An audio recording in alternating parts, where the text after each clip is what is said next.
A partir de este momento, Radio Mundo propone La Hora Global. Desde el paralelo 35, un enfoque sobre los entretelones de la actualidad internacional.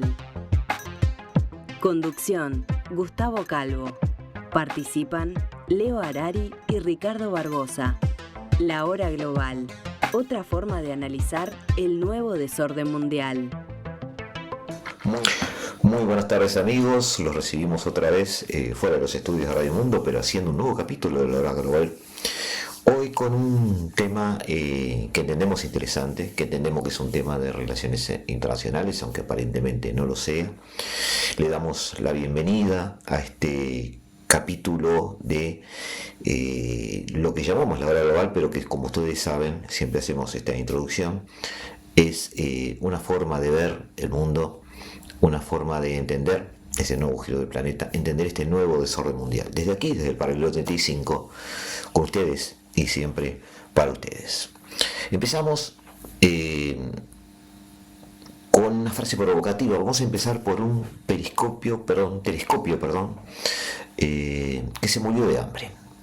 El año pasado, Christopher Reynolds, un astrónomo de la Universidad de Maryland, formaba parte de un equipo que llevaba casi 10 años diseñando un observatorio espacial de $1.000 millones.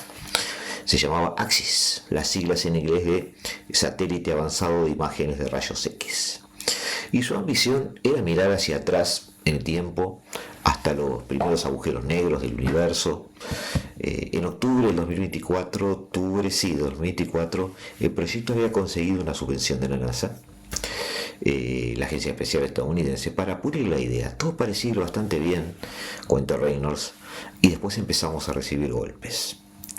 Lo que vino después no fue una cancelación en todo el sentido de la palabra. Fue algo más lento y más turbio, si quieren llamarlo así. Primero, un plan de retiros anticipados vació la agencia. Casi 4.000 empleados de la NASA, 1 de cada 5 se fueron. El equipo de Reynolds perdió 20 personas, entre ellas el ingeniero que diseñaba el sistema para mantener el espejo a temperatura constante. Y el físico que había inventado esa tecnología de espejos era el mismo, así que fue por partida doble el daño. Literalmente nos quedamos con sus presentaciones de PowerPoint, dice, tratando de entender qué habían hecho. Después llegó la propuesta del presupuesto del presidente, con recortes masivos. Después, un cierre del gobierno federal que paralizó todo durante semanas. Cuando el equipo quiso ponerse al día, ya era tarde. Tras casi 10 años de trabajo, podíamos decir que AXIS estaba muerto. La frase de Reynolds es la mejor síntesis de lo que está pasando en la ciencia estadounidense hoy. Nunca nos cancelaron, simplemente nos morimos de hambre. Miles de científicos de todo Estados Unidos están viviendo alguna versión de esta historia. Y muchos están sacando la misma conclusión, hacer las valijas. La pregunta que queremos hacernos hoy es, no solo qué está pasando, eso lo cuentan los diarios, eso lo cuentan las noticias, sino algo más profundo, algo más de fondo. ¿Qué significa en términos de poder mundial que el país que fue durante 80 años el gran imán de cerebros del planeta se haya convertido de golpe en un país que los expulsa? Porque sostenemos que esto no es una noticia de ciencia, esto es una noticia de relaciones internacionales de primer orden. Un relevo necesario por la historia. Para entender la magnitud de lo que se está desarmando, hay que recordar cómo se armó. Y acá viene el dato que casi nadie menciona. Estados Unidos no construyó su hegemonía científica produciendo cerebros, lo construyó importándolos. Vamos al origen del propio término. La expresión fuga de cerebros, brain drain en inglés, brain drain, ahí está, o drenado de cerebros, la acuñó en realidad la Royal Society británica, la Academia de Ciencias del Reino Unido, allá por 1963. Y no para hablar de países pobres, la usó para lamentar que sus mejores científicos estaban yendo a Estados Unidos. Retengan esta ironía porque vamos a volver sobre ella al final. La misma Royal Society que en 1963 se quejaba de perder cerebros, a manos de Estados Unidos, hoy en el 2026, está poniendo dinero para robarle a Estados Unidos los cerebros que huyen. Pero el gran flujo, el que lo cambió todo, había empezado unas 3 décadas antes, allá por el 1933. La Alemania nazi promulgó la ley para la restauración del servicio civil profesional, que expulsó de las universidades a los académicos judíos y a los opositores. De los aproximadamente 3.000 estudiosos expulsados, cerca de 2/3, 2.000, terminaron en Estados Unidos. Los nombres son el mapa de la física del siglo XX, y muchos los conocen ustedes: Albert Einstein, John von Neumann, Hans Bethe, Leo Szilard, Edward Teller, Edward Teller, James Franck. Europa los echó, Estados Unidos los recibió. Y esos mismos cerebros fueron los que, pocos años después, construyeron la bomba atómica en el proyecto Manhattan. Es decir, el arma que selló el poder estadounidense en 1945 la fabricaron en buena parte científicos que otro país había expulsado. Y no se detuvo con la guerra. Entre 1945 y 1959, en una operación llamada Paperclip, Estados Unidos trasladó a más de 1.600 científicos e ingenieros alemanes. El más famoso, Wernher von Braun, el hombre de los cohetes, de los B-1, de los B-2, que pasó del ejército alemán a la NASA y terminó diseñando los cohetes Saturno que llevaron a los astronautas a la Luna. Piensen un segundo, la llegada a la Luna en 1969, el mayor acto de prestigio, el mayor golpe de propaganda de Estados Unidos en toda la Guerra Fría, se logró con talento importado. ¿Y qué nos enseña esto? Durante 80 años el activismo estratégico número 1 de Estados Unidos no fue una tecnología ni un arma, era ser el destino, el lugar abierto, el imán, el sitio a donde el talento del mundo quería ir. El politólogo Joseph Nye de Harvard, a quien recurrimos muchísimo y que además tiene una fecha también en estos años de desaparición, le puso nombre a esto, le llamó soft power. Luego lo conocimos como soft power a nivel viral, poder blando, la capacidad de conseguir lo que uno quiere por atracción, no por coerción, porque los demás desean lo que uno tiene. Y escuchen cómo lo describe una de las científicas que hoy se está yendo, la neurocientífica Tamara Schwab, que llegó a Estados Unidos desde los Países Bajos. Lo que siempre me encantó de la ciencia en Estados Unidos fue lo abierta que era, cómo la gente veía oportunidades y trabajaba por ellas, había optimismo. Esa apertura no era un detalle sentimental, era la infraestructura de la hegemonía, el núcleo de ese poder blando.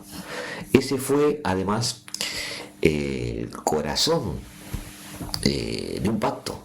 En 1945 un ingeniero llamado Vannevar Bush, que había dirigido la investigación militar durante la guerra, le entregó al gobierno un informe titulado Ciencia, la frontera sin fin. Este informe se hizo célebre, primero porque fue filtrado y luego porque permitió la construcción de un libro donde varios científicos exponían sus ideas relacionadas con esto. La idea era simple y revolucionaria. El Estado financiaría la investigación básica, esa que se hace sin pensar en fines prácticos, abstracta, aparentemente en el aire. Y a cambio, de tanto en tanto, de ese trabajo saldrían las vacunas, los satélites, las computadoras. El gobierno había entendido a través de ese informe que podía poner el dinero y los científicos el talento. Ese apretón de manos entre la ciencia y el Estado es lo que convirtió a Estados Unidos en la potencia científica del mundo. Durante 80 años entonces, todo apuntó hacia adentro. Los cerebros entraban. Ese fue el sentido de la flecha. Lo que vamos a ver en el próximo bloque es cómo, en menos de una década, esa flecha se dio vuelta. Ya volvemos, amigos. Este fue un pequeño introito y nos volvemos a encontrar. Estás escuchando La Hora Global. 60 minutos para analizar el nuevo desorden mundial.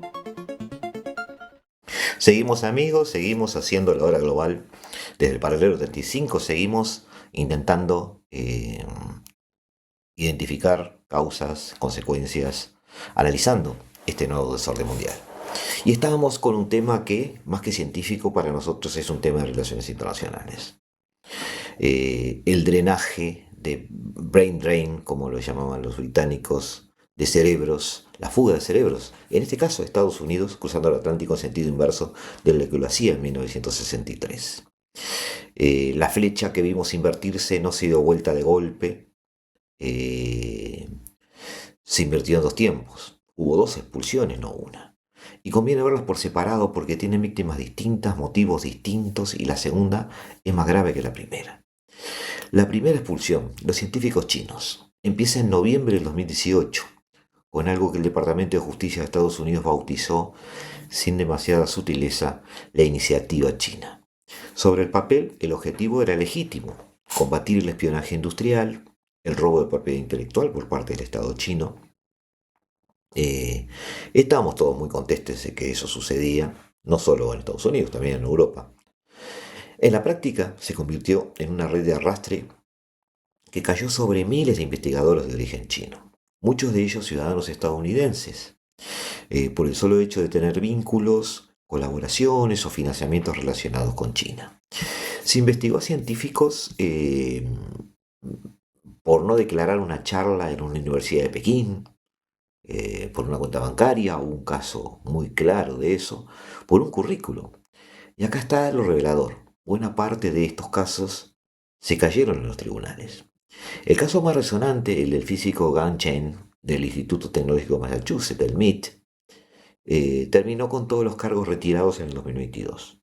La propia iniciativa china fue discretamente cerrada en ese momento y rebautizada ese mismo año ante las acusaciones de un perfil racial, pero el daño ya estaba hecho. Y no fue el daño de las condenas, fue el daño del miedo. ¿Cuánto miedo? Lo midió el equipo que publicó en el 2023 en las actas de la Academia Nacional de Ciencias, conocida por sus siglas en inglés, PNAS. El trabajo se llamaba muy gráficamente Atrapados en el Fuego Cruzado. Encuestaron a 1.300 científicos de origen chino radicados en Estados Unidos, y los resultados dibujaban una comunidad entera bajo sospecha. El 72% ya no se sentía seguro como investigador académico. El 65% estaba preocupado por colaborar con colegas en China, y el 42% tenía directo miedo de hacer una investigación. El 83%, una enorme mayoría, habría sufrido algún insulto en el último año.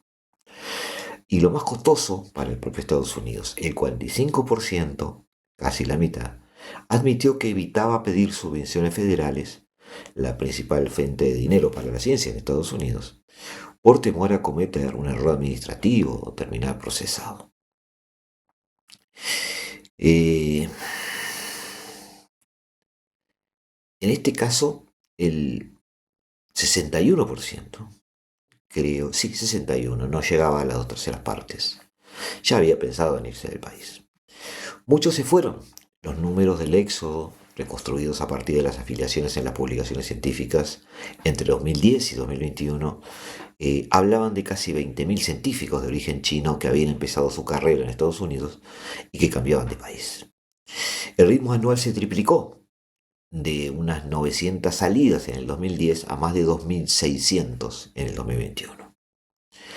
Después de que arrancó la iniciativa china en el 2018, las salidas aumentaron mucho, aumentaron un 75%. En este baile de números, el destino se fue inclinando. Si en el 2010 la mitad se iba a China y la mitad a otros lugares, para el 2021, 2 de cada 3 se mudaban directamente a China. El área más golpeada fue la de las ciencias de la vida, la biología, la biomedicina, con más de 1.000 investigadores que se fueron solo en el 2021. Ahora bien, no todo fue empuje. China también atrajo, China tiraba, y fuerte. Laboratorios nuevos, salarios competitivos, prestigio social, equipos de investigación jóvenes y numerosos. Eso que es lo que especialistas llaman factor de atracción, en contrario a lo que llaman factor de expulsión. Pero lo que revela ese estudio es que junto a esa atracción apareció por primera vez un poderoso factor de empuje fabricado en casa, el miedo. Y hay un detalle que vuelve todo esto un poco trágico. A pesar de sentirse vigilados, insultados e inseguros, el 89% de esos científicos dijo que igual quería contribuir al liderazgo científico de Estados Unidos. No querían irse en principio. Los estaban empujando. Un factor de expulsión. Y que quede dicho con todas las letras, empujar a tus mejores cerebros directamente hacia tu principal rival estratégico es un autogol científico de Manuel. Estados Unidos le hizo a China sin cobrarle una transferencia de talento que ninguna operación de inteligencia china habría logrado. La segunda expulsión, esta fue la primera, la de los chinos. La segunda expulsión era la de los propios científicos.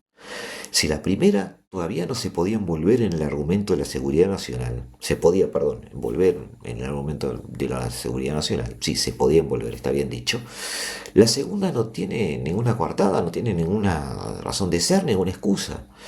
Porque acá el país ya no está echando a científicos de origen extranjero, está echando a sus propios científicos. Y empieza con la segunda presidencia de Trump en el 2025. Poco después de asumir, las subvenciones ya otorgadas empezaron a congelarse o directamente a cortarse.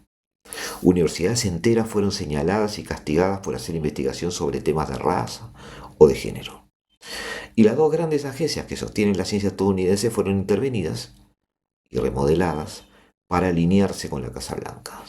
Hablamos del NIH, el Instituto Nacional de Salud, National Institute of Health, que con unos 40.000 millones de dólares al año, es la mayor, 40.000 millones de dólares al año, es la mayor fuente de financiamiento biomédico del planeta. Y de la NSF, la Fundación Nacional de Ciencia, que financia la investigación básica. Un solo dato deja ver la magnitud de esto que se transformó en un frenazo. El NIH, los institutos nacionales de salud solían publicar hasta 850 llamados de financiación por año. Es una agencia de investigaciones y de financiación de investigaciones, aunque se llame de otra manera. Esos avisos que les dicen a los científicos, hay plata para investigar esto, vengan. En el 2025 publicó 120 y para marzo del 2026 solamente 14. De 850 a 14. Se calcula que unos 95.000 trabajadores científicos dejaron el empleo en el gobierno federal. Buena parte de esta poda ya pasó por un organismo nuevo, el Departamento de Eficiencia Gubernamental. ¿Se acuerdan? El DOGE de Elon Musk, que se hizo famoso por su sigla en inglés. La motosierra presupuestaria de la administración. ¿Recuerdan el telescopio del primer bloque? Fue exactamente esto lo que lo mató. Pero hubo algo más que tijera. Hubo un filtro ideológico, se hicieron circular listas de palabras prohibidas, términos vinculados a diversidad, equidad e inclusión, lo que en inglés se abrevia DEI, de las subvenciones que podían contener. De las subvenciones, que no podrían contener estas subvenciones. Lo estaba diciendo bien. Todos esos términos del M2D son términos que no podían aparecer en subvenciones pagadas por el Estado. A eso quería llegar. Ahora lo dije bien. Ni en las solicitudes nuevas, ni en proyectos ya financiados. A los investigadores se les pidió textualmente que cambiaran el vocabulario de sus proyectos o se arriesgaran a perder el dinero.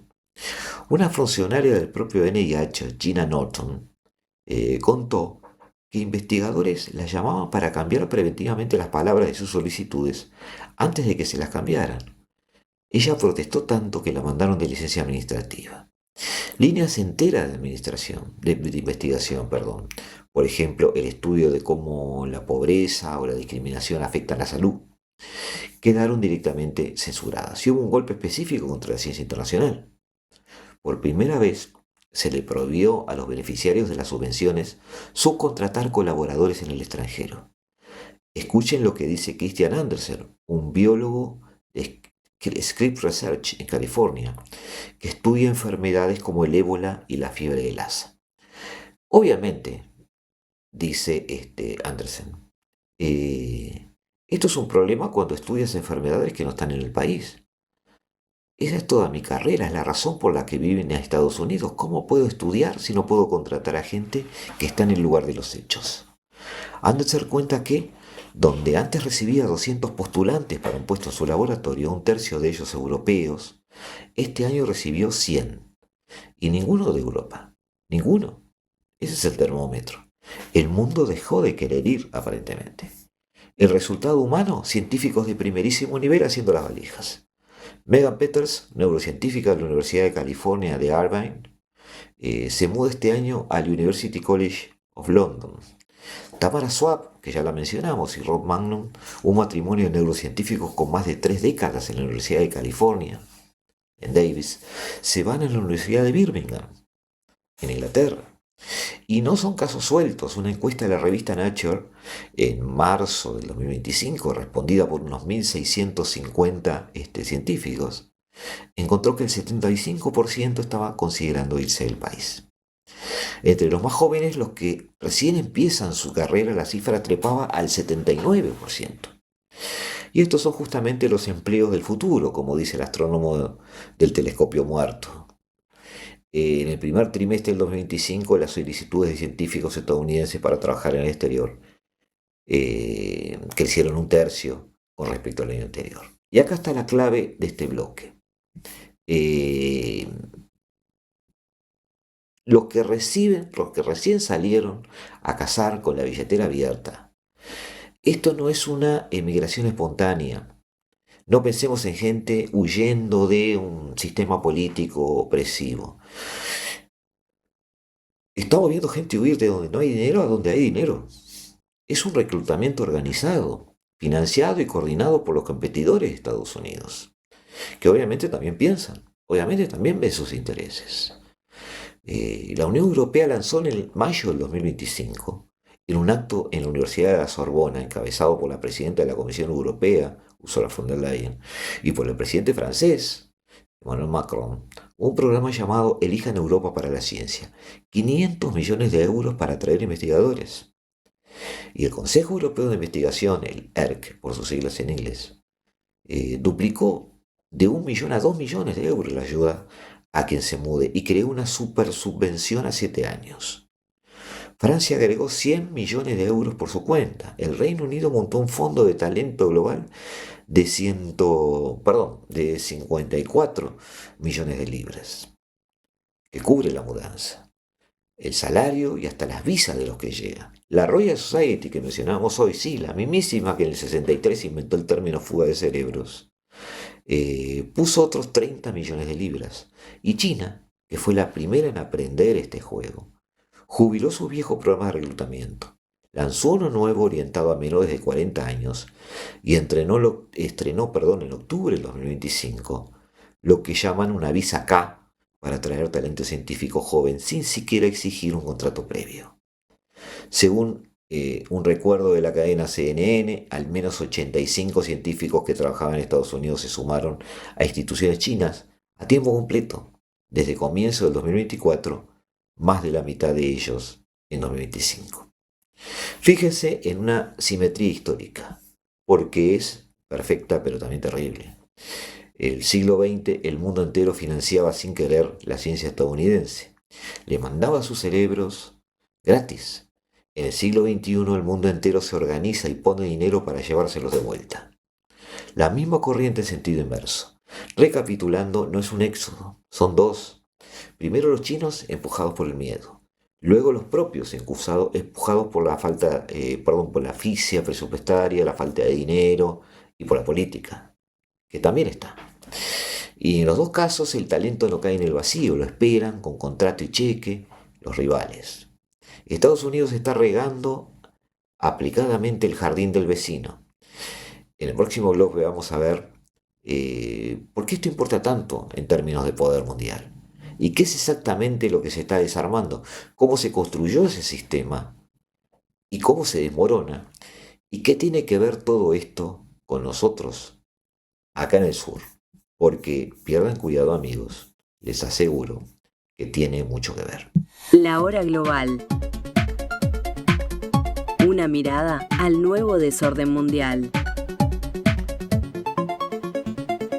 Seguimos amigos, seguimos aquí en la tarde de Radio Mundo, seguimos en esta hora global, seguimos empezamos hablando de un telescopio muerto, luego estuvimos hablando de dos grandes expulsiones, dos grandes olas de expulsión de cerebros de Estados Unidos, a pesar de que había sido quien los recibió en principio.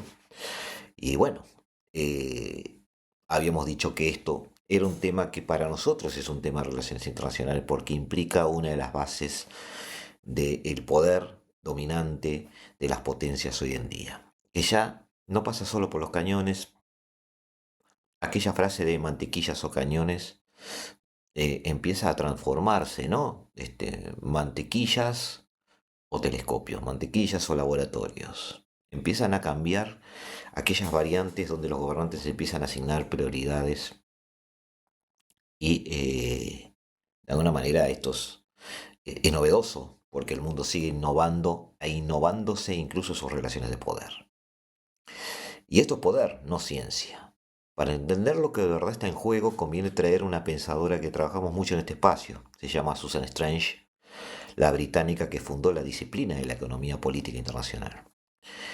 Strange tenía una idea que nos sirve como una llave. Decía que el poder que se ve, el de obligar al otro a hacer algo, que es la definición clásica de poder, eh, de alguna manera eh, conlleva una amenaza, también está presente una negociación. Eso es apenas la superficie para Strange. A eso lo llamaba poder relacional. Debajo hay algo mucho más decisivo, subcutáneo, que ella llamó poder estructural. El poder de diseñar el tablero mismo donde los demás juegan. De fijar las reglas y las opciones disponibles. Quien controla la estructura no necesita ganar cada partida. Ya ganó antes de empezar. Y ubicaba ese poder en cuatro grandes estructuras. La de seguridad, quién protege a quién. La de la producción, quién fabrica y dónde. La de las finanzas, quién crea y presta el dinero. Y la del conocimiento, quién controla la tecnología, la información, la ciencia, lo que se sabe y cómo circula lo que se sabe. Y acá viene lo profético. Strange escribió en 1988 todo esto que les estoy mencionando. Y entonces ya avisó que la estructura del conocimiento era la más subestimada de las cuatro y la que más iba a crecer. Tenía toda la razón. Hoy los chips de inteligencia artificial, los datos, las patentes, los estándares y la ciencia básica son el corazón del poder mundial. Es la razón por la que Estados Unidos y China no pelean tanto por territorio, pero sí por semiconductores. Y sus herederos intelectuales, los politólogos Farley y Newman, mostraron hace pocos años cómo esa estructura de conocimiento se puede convertir en arma. Quien controla los nodos por donde pasa la información y la tecnología puede asfixiar a un rival cortándole el acceso. Es lo que estamos viendo en la guerra de los chips. Ese cortar el acceso a los chips es casi como cerrar el estrecho de Hormuz o el de Malvé Bandem, del cual se está hablando hoy. Es lo mismo, solo que a nivel de los flujos del futuro, que están hoy presentes, pero no son todavía dominantes en nuestra mente, todavía no adquirimos la dimensión de lo que implica la tecnología y el conocimiento, eso transparente pero poderoso. Con esa llave en mano, la tesis de fondo de este programa en realidad sale sola. Lo que Estados Unidos está desmantelando no es una partida de presupuesto, es la razón de ser de su dominio sobre la estructura del conocimiento, la que Susan Strange señaló como la más decisiva del siglo. Y además lo está haciendo con sus propias manos, gratis, sin que ningún enemigo lo obligue, simplemente por un desvío ideológico. Lo que se pierde tiene nombres concretos. Alguien podría decir, bueno, es ciencia básica, cosas abstractas, laboratorios, etc. No, hay un estudio que aterriza esto de manera brutal. En septiembre del 2025, lo estuvimos leyendo un poco para ustedes, un equipo de economistas encabezados por Pierre Azoulay del MIT, del Instituto Tecnológico de Massachusetts, publicó en una revista Science, no, Science, no es Science, es Science, un ejercicio de historia contrafactual, es decir, de historia alternativa. Se preguntaron qué habría pasado si el presupuesto del NIH, los Institutos Nacionales de Salud, hubiera sido un 40% más chico durante las últimas décadas, que es más o menos el recorte que se está aplicando ahora. Tomaron 557 medicamentos aprobados entre el año 2000 y el 2023, rastrearon las investigaciones de las que dependían y calcularon cuáles de esas investigaciones no se habrían financiado con un presupuesto recortado.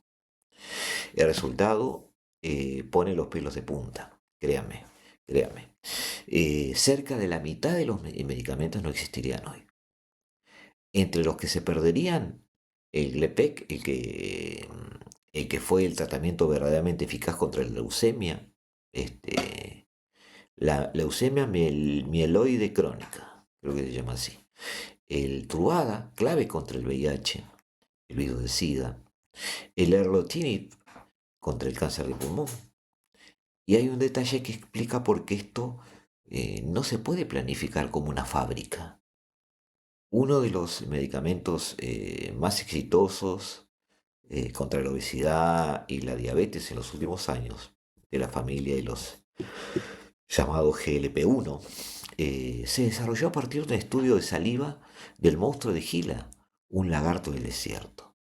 Nadie jamás habría escrito en un formulario: financiemos el estudio de la baba de un lagarto para curar la obesidad.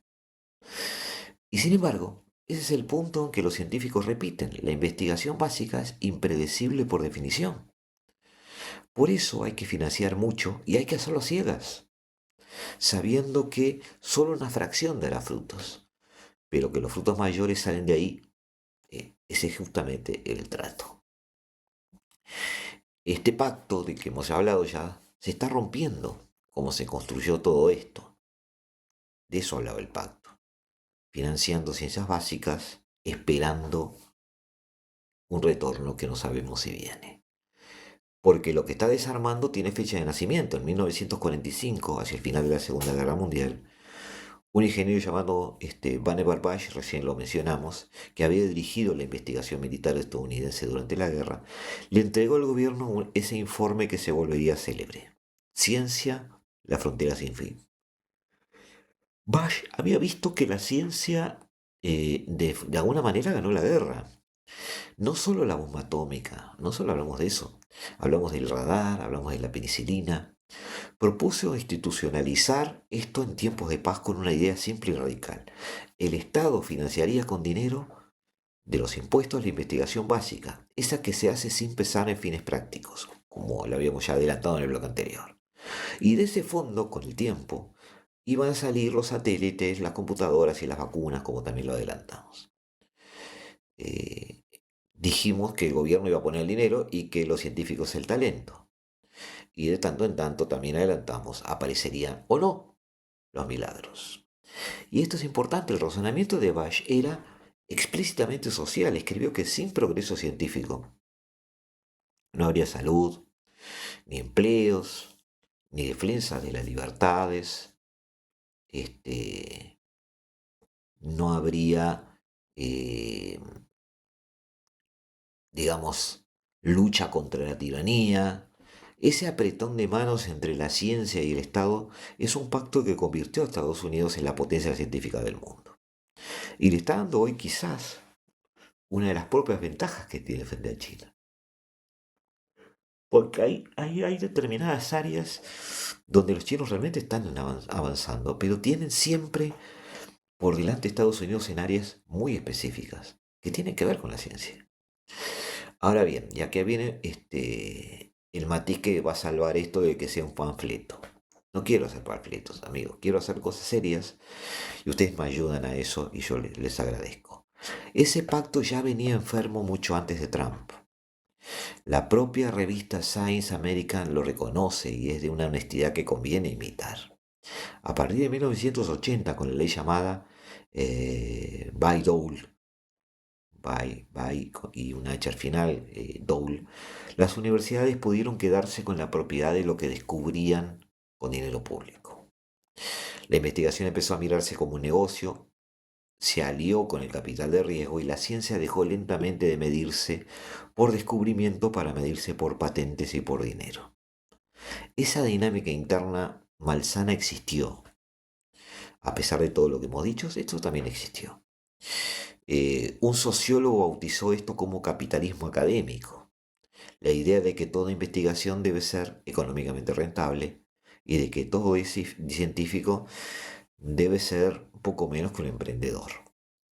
Y con los años apareció una crítica a esto, que la productividad científica venía cayendo, que las instituciones no rendían lo que costaban, y esa crítica, fuera justa o no, abrió la puerta. Hoy el Consejo de Asesores de Ciencias y Tecnologías del presidente tiene un solo científico y 12 figuras de Silicon Valley, entre ellas el inversor Mark Anderson y el jefe de la empresa de chip Nvidia. Y la Fundación Nacional de Ciencias quedó a cargo de un inversor de capital de riesgo, no un científico, un inversor de capital de riesgo. La mentalidad de moverse rápido y romper cosas del mundo tecnológico se sentó en la cabecera de la ciencia estadounidense, que siempre se movió lento y amalgamó cosas. Trump inventó esta crisis, aceleró y politizó un deterioro que ya estaba en marcha. La lectura de nuestro marco, el fin del pacto es el fin del consentimiento,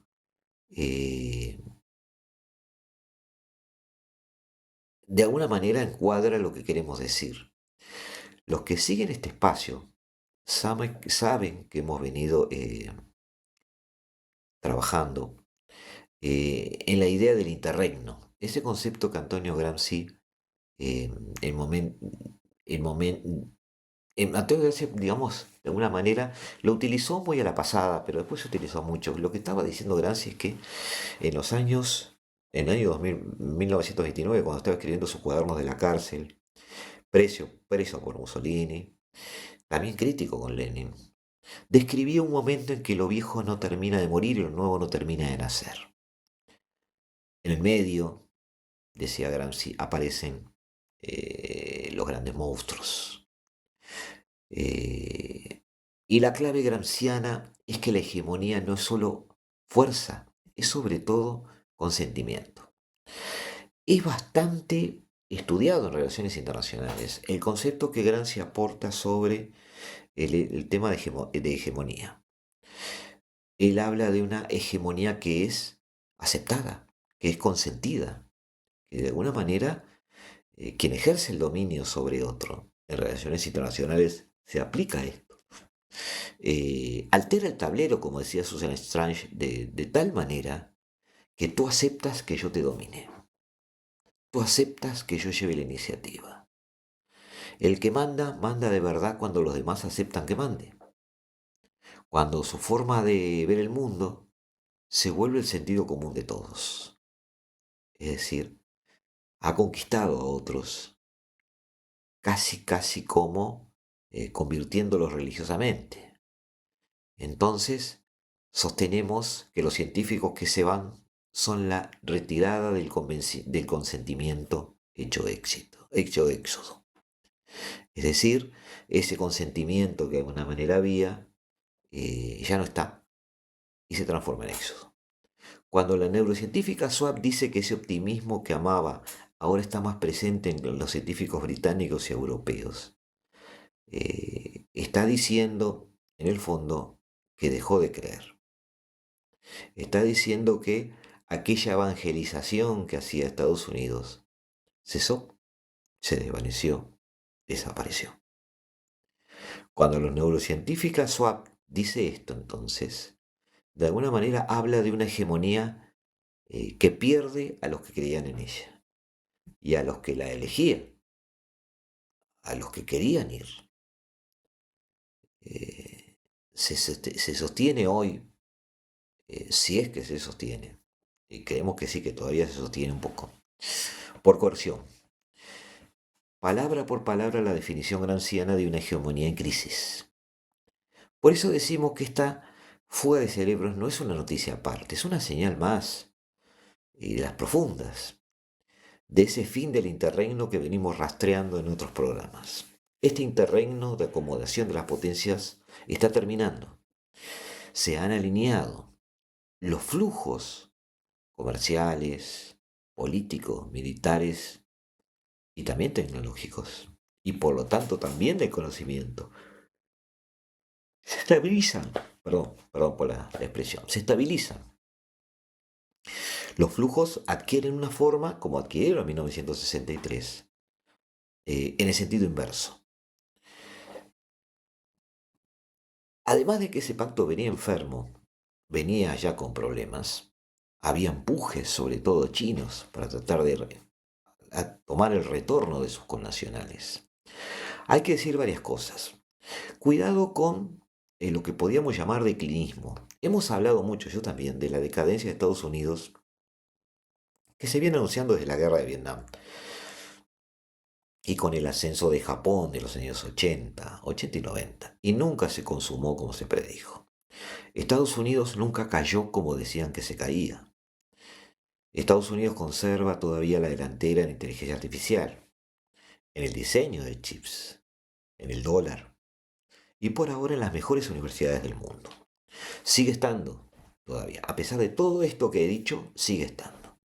Un éxodo de miles no derriba un sistema de cientos de miles.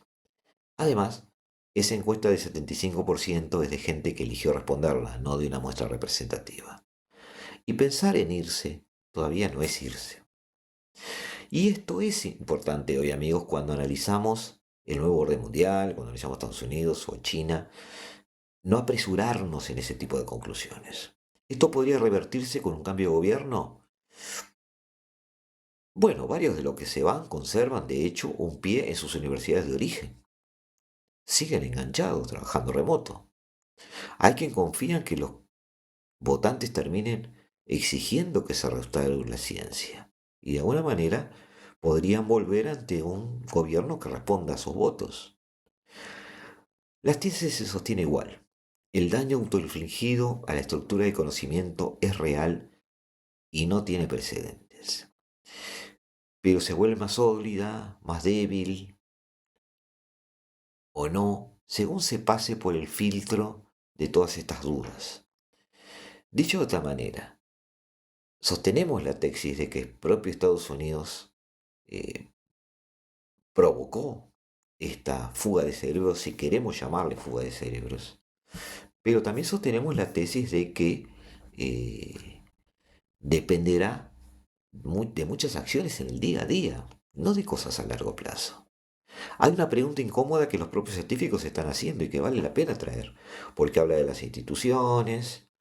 Muchos, como Andersen, de quien hablamos al principio y en el segundo bloque también, lamentan que las grandes academias y universidades no hayan opuesto una resistencia más firme. No vimos casi nada de eso, casi como diciendo, si hubieran luchado me hubiera quedado. Otros, como el epidemiólogo Greg González, de Yale, que militó en la lucha contra el SIDA en los años 80, lo plantea como un deber histórico casi notarial. Junten los comprobantes, escriban lo que ven. Somos muy buenos documentando cómo una cosa lleva a la otra. Es una imagen fuerte. Científicos que, en vez de investigar el universo, se ponen a documentar el desmantelamiento de su propio oficio para la posteridad, justificando gastos en un presupuesto exánime. Y ahora lo que nos toca a nosotros, terminemos mirándonos en este espejo, porque hay algo profundamente latinoamericano en toda esta historia. La fuga de cerebro fue siempre históricamente el drama del sur hacia el norte. ¿Recuerdan eso? Es nuestra herida vieja. Recordemos el dato del primer bloque, el término lo acuñó la Royal Society en 1963. Y los números de la región son elocuentes. Por cada 1000 argentinos que emigran a Estados Unidos, casi 200 son profesionales, científicos o técnicos. En Chile son 156, en Perú 100. América Latina gastó durante décadas en formar cuadros que después perdió, por falta de fondos, de trabajo o de intereses de sus propios gobiernos. Tan acostumbrados estamos en que varios países ya ni lo llamamos fuga de cerebros, le llamamos fuga de talentos. Nosotros inventamos sin quererlo el papel de exportadores de cerebros. Lo nuevo, lo que da vuelta a esta película, es que por primera vez el norte se está haciendo se está haciendo a sí mismo lo mismo que nos hizo a nosotros durante medio siglo. Y la pregunta obvia es, ¿podemos aprovechar algo de este reflujo? ¿Captar algunos de estos cerebros que salen? Seamos realistas, casi nada. Uruguay no compite con los 500 millones de euros, 500 millones de euros, había dicho bien, de la Unión Europea, ni con los fondos británicos. Ni siquiera los grandes de la región lo hacen. Con sus programas de repatriación de científicos, no juegan en esa liga. Pero el episodio nos deja una lección que sí es enteramente nuestra, y es que la lección de fondo de nuestro orden mundial que venimos describiendo, el talento no se queda donde nace, se queda donde hay financiamiento y previsibilidad. Y ese financiamiento es algo que puede encarar cualquiera. Eso vale para Washington hoy exactamente igual que valió para Buenos Aires o Montevideo siempre. La soberanía científica, como las soberanías secas en este mundo, no se declara con discursos, se administra, se cuida, se financia año tras año. Es la misma lección que repetimos programa a programa en el nuevo orden. Nadie nos invade, pero todos nos cobran. Y en la estructura de conocimiento, el peaje más caro, el que no se recupera, es quedarse sin las personas que saben. Estados Unidos fue durante 80 años el país que se construyó con cerebros ajenos, ya lo dijimos. Los que huían de Hitler, los que cruzaban el Atlántico buscando un laboratorio, los que soñaban con la luna.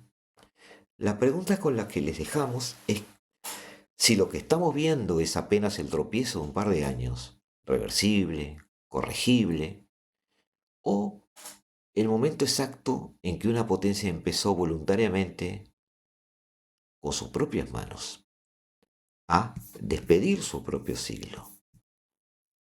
Directamente empezó a, él mismo, cerrar la puerta de su destino, de su futuro, o, utilizando otra metáfora un poco más cruda, utilizar los clavos de su propio ataúd. Nos volvemos a ver, amigos, en la hora global, en algún momento que podamos estar en contacto, y como siempre, cuídense de intentar interpretar, por supuesto, este nuevo desorden mundial. Lo estaremos ayudando a tratar de hacer eso. Nos vemos. Chau, La chau. hora global. Una mirada al nuevo desorden mundial.